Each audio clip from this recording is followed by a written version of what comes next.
Virtual selling is all the rage right now, and my friends at Vidyard have put together all the hot tips to kill it at virtual selling. They already offer an easy to use video creation tool to help connect you to your customers and referral partners.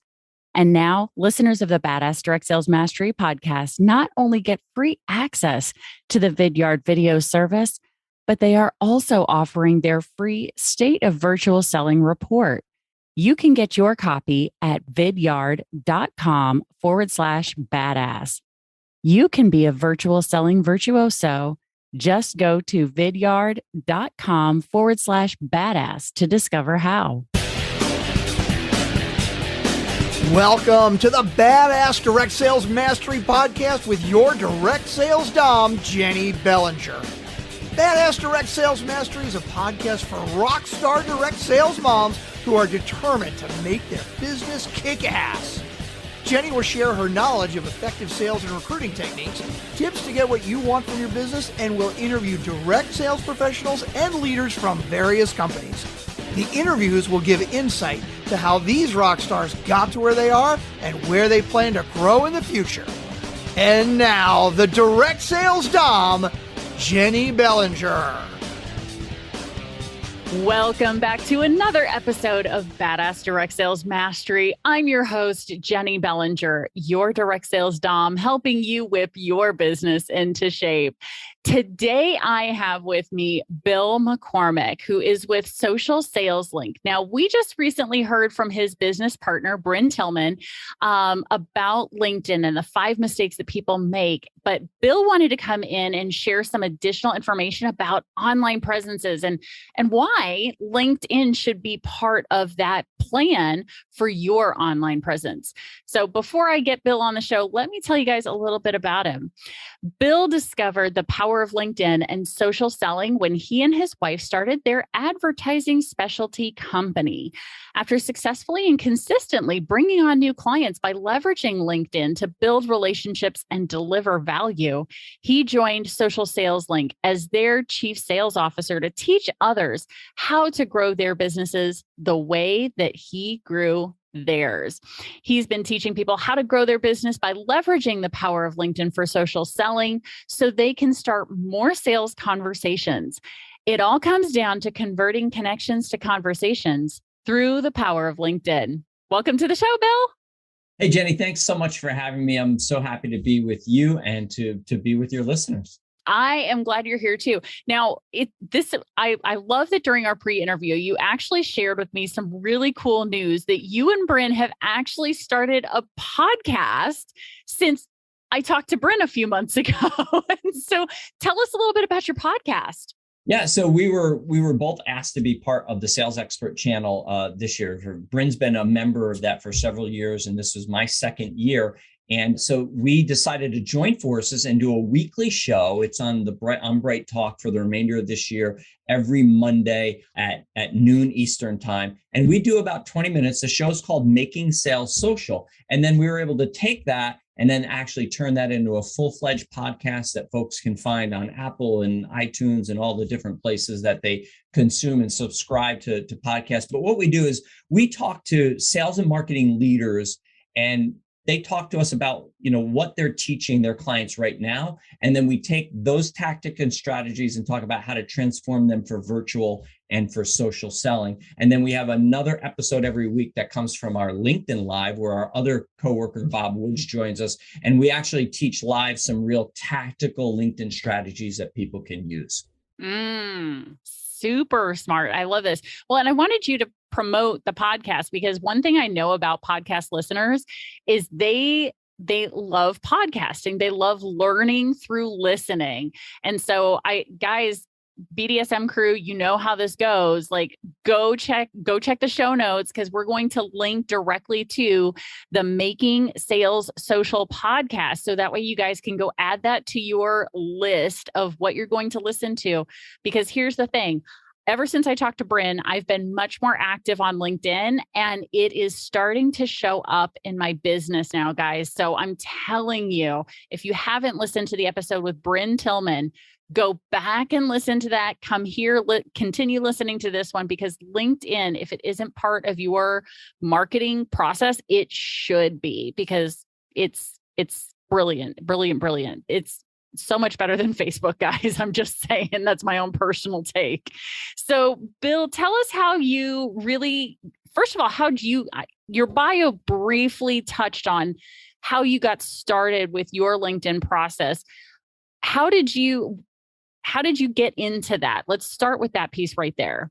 Well, so Jenny, I was in sales in the late 80s and early 90s, and I was either fired or demoted from every sales job that I had. I just wasn't good at it. And back then, it wasn't the quality of the service you gave your I was in the grocery industry, so it wasn't the quality of the product that you were able to sell. What it was whether you could get the grocery manager tickets to the Yankees on the third baseline or tickets to the Giants on the 50-yard line. And I never had that available to me and didn't like playing that game. But I'll also say I also was lazy and I was young. So part of that certainly played into it.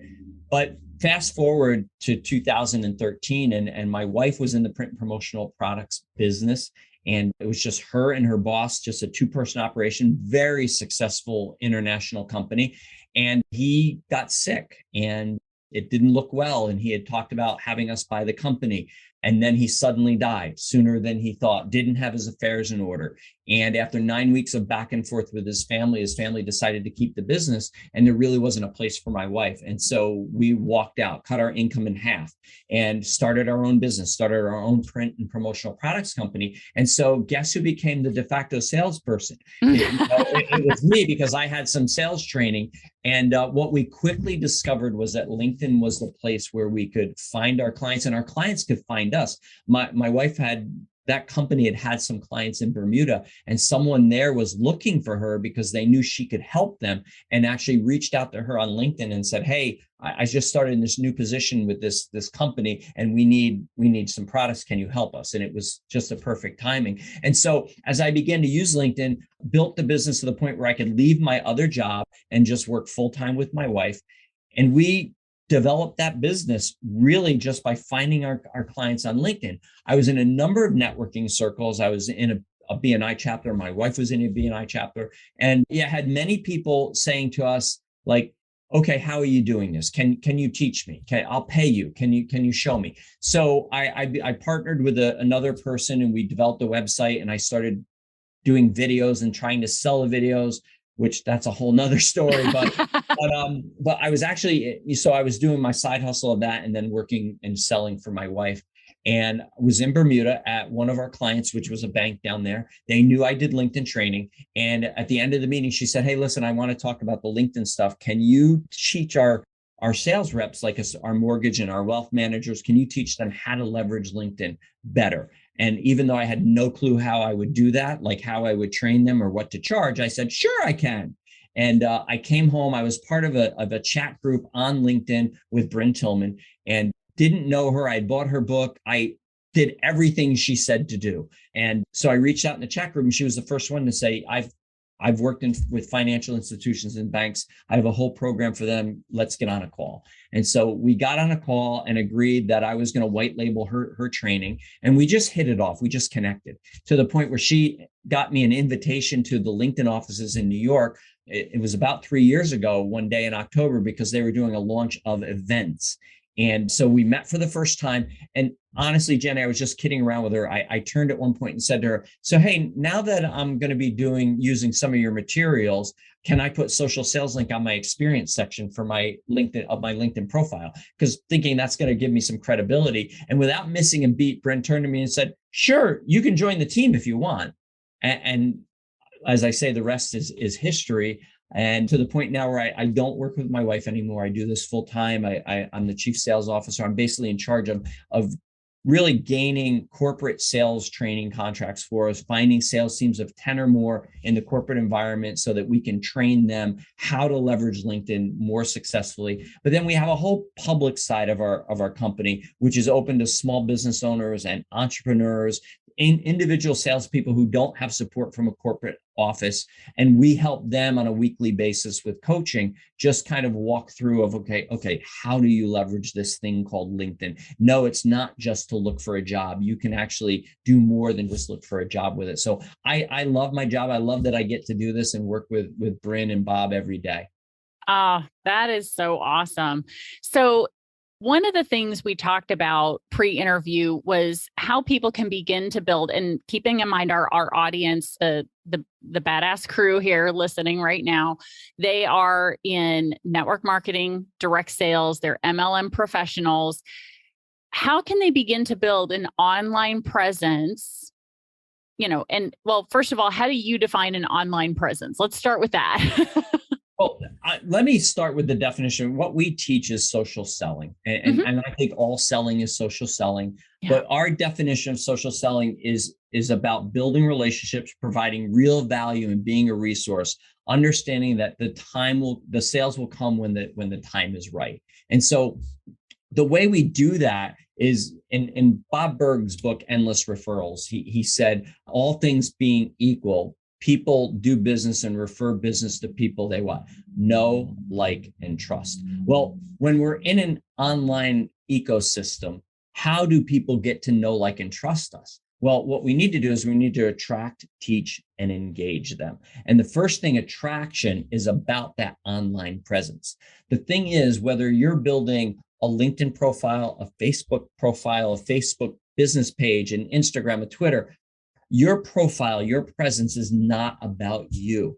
People, especially on LinkedIn, tend to think of it as a resume, and they write and they talk about how, their headline, which is right underneath their name, gives their job position and the company they work at. And then in their about section, all they do is kind of recite all of their accolades and the fact that, they won President's Club 5 years in a row, and they've been with the company for 25 years. Jenny, nobody cares. People that read that don't care. They don't care about you. They care about them. So when we're creating and crafting an online presence, we have to make it about our ideal client. Who is it that you're trying to attract? Remember, we need to attract, teach, and engage them. So if we do that correctly, they'll get to know, like, and trust us. So we have to attract them. So how are you doing that? Well, with your profile, you want it to be about your ideal client. So from a LinkedIn perspective, when you're writing your headline, it shouldn't be account executive at XYZ or life coach at. It should be who you help, how you help them, why the results you bring or why they should care, and what you do. Guiding female professionals along life's journey so that they have a full life that's full of all the things they want. And I'm making this up as I go along, but you get the idea, so that if you're a woman professional, you come across that profile, you read that and you go, that's me. That she helps people like me, or he helps people like me. And then from the about section standpoint, what you want to do is write that like a mini blog to help people. The whole idea is providing that value. Remember, we said social selling was about building relationships, providing value, and being a resource. So how are you providing value? And I think especially it's important for the direct sales realm, because you're not trying to push your stuff on anyone. Yeah, it wouldn't go over really well for someone who's in direct sales, say for weight loss, to go, hey, Jenny, I noticed in your picture, you put on a few pounds there. Want to talk? That's not going to go over very well, right? I wish I knew the quote, but there's another Bob Berg quote about you can't push a rope.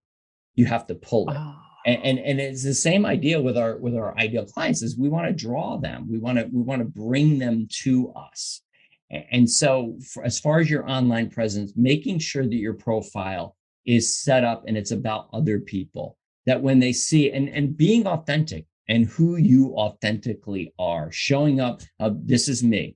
One of the things I love about your website is you kind of put it out there, badass. There's some people that probably don't like that, but that's who you are. And so you're showing up that way. You're not trying to hide that. So I think that's a big part of it, is making sure that you're showing up as yourself, but then you're also making it about the other person. We always say that we want to help people. We need to stop saying it. We just need to do it. Yeah. Oh my gosh. Yeah. So one of the things that I see a lot, because I also do a lot of networking. I was so happy when I heard you say I've been a member of a BNI chapter. I am also currently still a BNI member, have been in February. It'll be 11 years that I've been a BNI member. When people put in their profile, they help everybody. Let's go there. I can help everybody with a spine. Yeah. I can help everybody with hair. Really? Now you're all just listening to this, but I don't have a lot of hair. Okay. so I'm pointing at my head, but here's the thing. When we say we help everybody, we end up helping nobody. All right. Not everyone is your client. A friend of mine used to say this all the time. And, you remember from the very first Star Wars movie, that was the fourth movie, I think. Yes. But the one from the 1970s. Uh-huh. And they're in the speeder, and the stormtroopers are looking for the R2D2 and C3PO. And Obi-Wan Kenobi and Luke are in the land speeder, and Obi-Wan does the mind trick and says, "These are not the droids you're looking for." I wish I could wave my hand and use the Force to say, "These are not the customers you're looking for." Because too often we chase after the wrong people. They're not, you need to have an ideal, and I get it. You're in sales, even in direct sales. You think, if I say everyone's my client, that's everybody. I cast this wide net. I'm going to have this huge population of people to pull from. That's not, you have to go small. Aim small, miss small. You have to identify your ideal client. Who are they? Are they a middle-aged woman with 2 kids, who has a professional job, who's going crazy and who needs to make some extra income? Or is it someone who needs to lose weight or get healthier? What is that ideal client? And those are the people that you need to be attracting and teaching and engaging.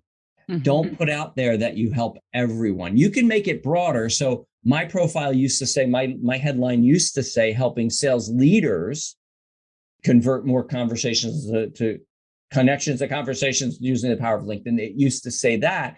But then with the pandemic, we had so many more entrepreneurs and small business owners come to us. So I changed it to more professionals. And so you can make small adjustments like that. And that's the thing with any online presence, it's living. It's your profile is a living document. You can go back and change it. But for the love of all things holy, don't put everyone, because not everyone is your client. And I think that's a big difference between Facebook and LinkedIn. Facebook has millions and millions and maybe probably billions. I don't know what their user rate is. It's much higher. LinkedIn right now has 720 million, I believe. When I started teaching LinkedIn in 2015, it was 560. So it's grown by almost $250 million in just a few years. Wow. But here's the thing, Jenny, guess what the average income of a LinkedIn user is? $50,000. $85,000. Okay. So you have for lack of a better term, you have a higher quality, a higher income generating person there. Remember, it's business to business, but listen, B2B, B2C, it's all H to H. It's all human to human, because those people in businesses on LinkedIn are customers and they're consumers, and they need to make more money too. They need to lose weight. They need to grow hair like me.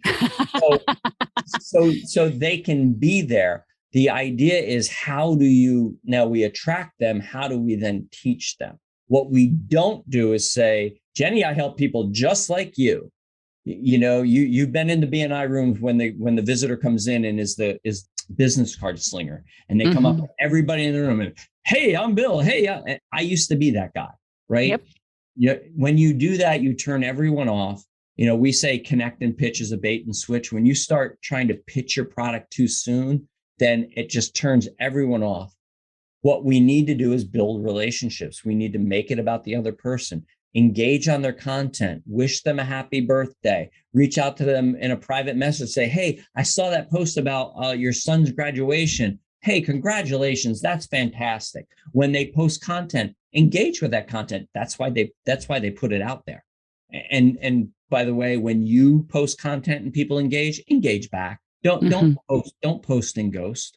It's kind of like when somebody comes up in a networking room and says hi to you, and you turn around and walk away and don't say anything. It's rude. So don't do that. Right. No, I love that. And with all of this going on and being niched down or niched down, whatever way you want to say it, right? I know that there's a lot of fear around doing that because, I got to be honest, when I first started my coaching business, I knew I wanted to work with direct sales people. I knew I wanted to work in this industry specifically. And so as I was working with my coach on figuring out my target market, the idea of just narrowing it to moms was kind of scary at first, like direct sales moms. And she's like, look, you've got to have that thing that makes people go, that's me. Right. That's me. And that has worked very well for me because I've had people tell me over and over and over again, whether they're my client or not, the reason they listen to my podcast, the reason that they follow me on social media, the reason they joined my group is because my focus is on moms. It's not just about, it's not just about direct sales. It's not just about, whatever, like I'm incorporating this whole person. And guess what? The reason I attract that so well is because guess what I am or was? A direct sales mom. Right. Face palm. Yeah. So there's a relationship that happens there through a common bond and shared experiences. And that's a great place to start with content, is when you're creating content, because there's 5 things, and I'm sure Bryn probably talked about this, but no harm in reviewing it. The 5 things that we want content to do. We want it to resonate with people. That's the first thing. When they start reading it, they want to go, wow, that's me. Like I can relate to this. And then we want to create curiosity. I call it a lean-in moment where I go, wow, I never knew that. And then we want to teach them something new that gets them thinking differently about their problem or solution. And then that leads to more raised hands. That leads to them going, hey, I saw what you said there. I want to know more. And that's the perfect moment. And that's when the conversation happens. So, and the thing about the niches is when you figure that out, when you get what we in the corporate world, they call an ICP, an ideal client profile, or other places will call it an avatar, then you need to find out where those people are. Maybe they're not on LinkedIn, but maybe they're on Facebook, or no, maybe they're on Instagram or Twitter, maybe they're on Clubhouse, wherever they are. And that's where you're going to live. It's not to say that you won't go onto other platforms and be on other platforms, but let's face it, we only have so many hours in a day, right? That's why I focus really just on LinkedIn. My Facebook is basically just my personal life. I don't do a lot of business there. Instagram and Twitter, I hardly ever look at it. Our social media manager sends me a thing. I click on the link, I like it, and then I get off. That's it. So find out where that place is for you, and then learn everything you can about being authentic and genuine in terms of connecting with people, not to sell them, but to help them and to have a conversation with them and just see where it goes. And I guarantee that if you do that, you'll have attracted them and teach them and then engaged with them. Then they'll be reaching out to you and saying, hey, I want to know more. Tell me more. Right. Oh, I love that so much. Now, I feel like I could talk to you forever, Bill, but we don't want to have this episode go on forever. So I'm excited to have you on the next summit in March of 2022. And so then you'll get a full 45 minutes to teach. So, because this is where we're sharing like full on content, go do this, and this. So listener, BDSM crew, if you haven't already gone to register for the Badass Direct Sales Mastery virtual summit happening in March 2022, free registration right now. Go to badassdirectsalesmastery.com and click on the summit button, and you can register right now for that summit. And Bill said he wants to join us, so I can't wait to share him with the world. Really can't wait. I really can't wait because it'll be almost the end of winter. I hate the winter time, but had made our first fire last night. So let's get to March. Oh, yeah, no kidding. Absolutely. Now, Bill, I am so excited because you guys at Social Sales Link are offering for our BDSM crew a silver level membership with Social Sales Link. Tell us a little bit about that. Yeah. So if they go to socialsaleslink.com/library, they'll get access to our content library where we have replays of past masterclasses with great sales leaders like Keenan, Liz Hyman, Larry Levine, and Daryl Amy, Bob Berg, who wrote Endless Referrals. And Go Giver. And the Go Giver. Oh. Yeah. So, and plus, we just did a Q&A with him just a few weeks ago. But then also they'll get replays of our past webinars, numerous downloadable resources on, for example, a profile checklist of here are some things you can do to help your profile right now. So we're happy to give that away to your crew for sure. Oh my gosh. All right, BDSM crew, go now to the show notes because you guys know that we have in the show notes the exact link that Bill just dropped. So as long as you're not driving, grab your phone, click on the episode, scroll up just a little bit, and you'll see the link that says socialsaleslink.com/library to go access your silver level membership as the badass crew that he is offering. So go take them up on this. Start building your LinkedIn profile, start building your LinkedIn presence, because this is a great place. I can't tell you the number of my clients who are starting to use LinkedIn, not because I'm teaching them, I'm sending them to Bill and Bryn. Let me tell you guys, the number of my clients who are building their business, not just in sales, but team through LinkedIn, because keep in mind, people on LinkedIn are more entrepreneurial minded. They're open to multiple streams of income. So building that relationship, building that presence is going to be beneficial for you.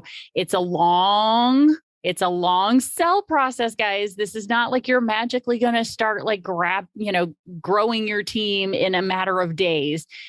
It's building your presence, building where people trust that you're there. They're going to see you over and over again, that you're a professional, sharing value, that you are attracting, teaching, and engaging that Bill just talked about on your presence. So, Bill, this has been phenomenal. Like, I took a page of my own notes here just from you talking.